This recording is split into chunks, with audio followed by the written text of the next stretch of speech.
علقي المشبك على المقشة كده واستعدي رمضان 2026. الفكرة دي هتخلي اي حد يدخل بيتك يسألك انتي عاملة ايه بجد. كل اللي محتاجينه مش حاجة غالية، مجرد مشابك ومقشة. تمام. عندنا افكار كتير وحيل ان شاء الله هتعجبك، هتجربيها وهتطلعي مستفادة بإذن الله. اول حاجة بس هتصلي على الرسول في التعليقات وتخليكي معايا. عندي افكار كتير. انا حرفيا مصدومة من اللي شفته يا بعيني. حطيت المعجون السنان في شوية ملح والنتيجة في التجربة مش هتصدقوها. جامدة جدا، كانت فوق الخيال. استنوا للنهاية عشان اوريكم الفرق قبل وبعد.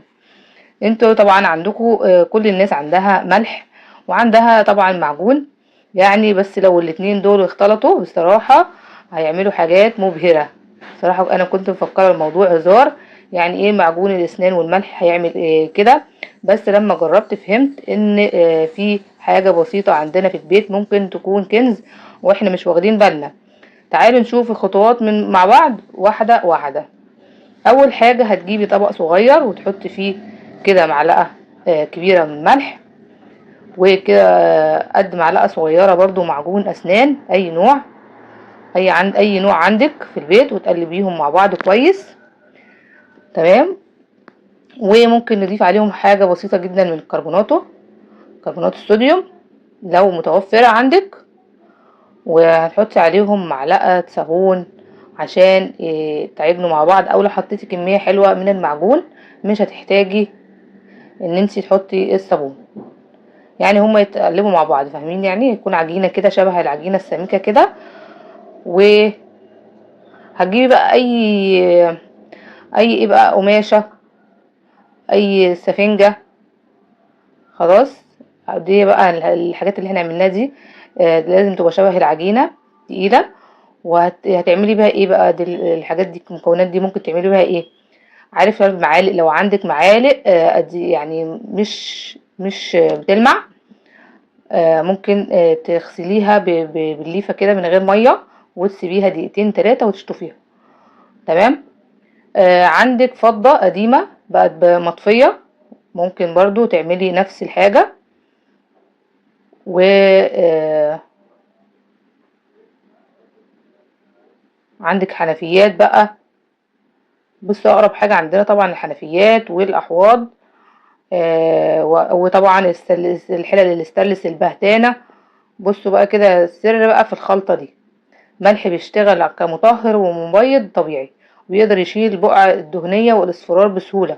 والمعجون الأسنان طبعا فيه مواد بتلمع وتنضف قوي جدا، خليكي بيلمع المعادن والزجاج من غير، والبورسلين من غير ما يتخدش. ولما الاتنين بيجتمعوا مع بعض بيعملوا ايه؟ تنظيف خطير. بيشيل البقع الصعبة وبيرجع اللمعة من أول مرة، وبيسيب ريحة نظافة منعشة في المكان كله. يعني جربي الخليط ده في الكاسات اللي اصفرت، الحنفيات اللي فقدت لمعانها، البوتاجاز او الاحواض، علب، يعني الحاجات الفضية اللي عندك ومش يعني بهتت، وتفاجئي بقى من النتيجة هترجعك كأنها جديدة. بجد انا اتبهرت جدا. بصوا شوفوا النتيجة، جربوا بنفسكم وقولوا لي في الكومنتات. قولوا لي قبل كده نضفتوا بالطريقة دي قبل كده، ولو عجبك.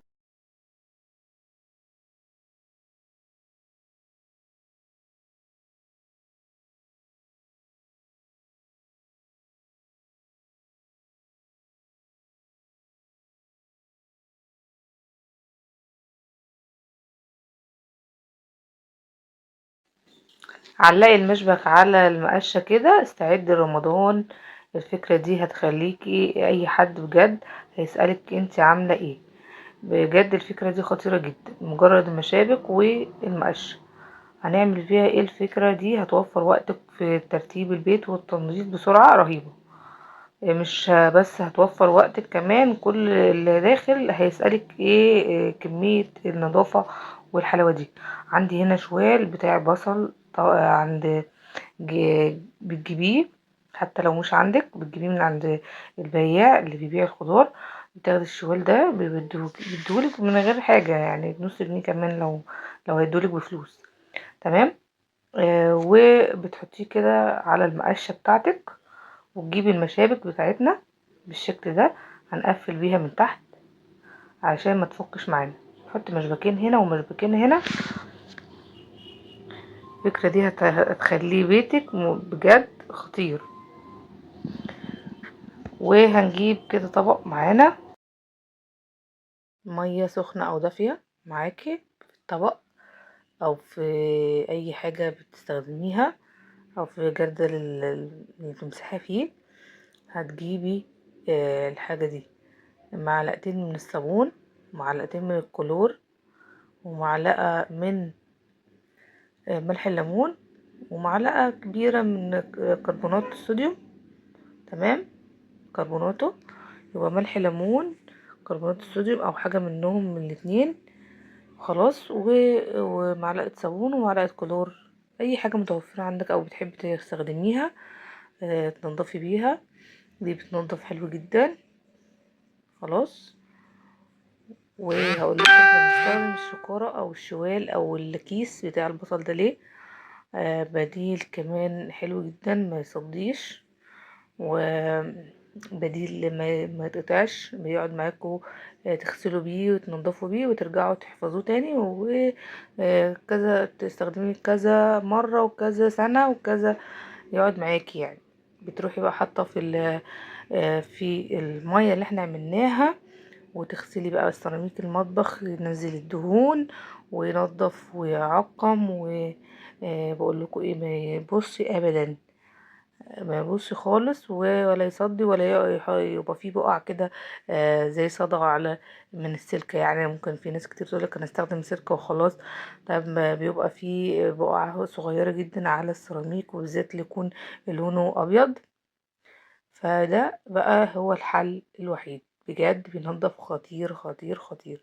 وكمان هتجيبي بقى من فوق ومن تحت من كل الأماكن بالمقشة، هتنضفي كل الحاجات وتستعدي رمضان ودخول رمضان. وكل سنة وانتم طيبين. ولو عجبك كده الفيديو اعملي بقى لايك، واكتبي في التعليقات ايه فكرة بتحبيها تحبي تشوفيها في الفيديو الجاي. و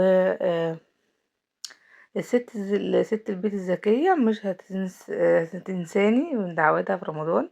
جربي الحيلة دي وشوفيها، شوفي الفرق. بجد فرق كبير لما تجربيها. واستودعكم الله، السلام عليكم.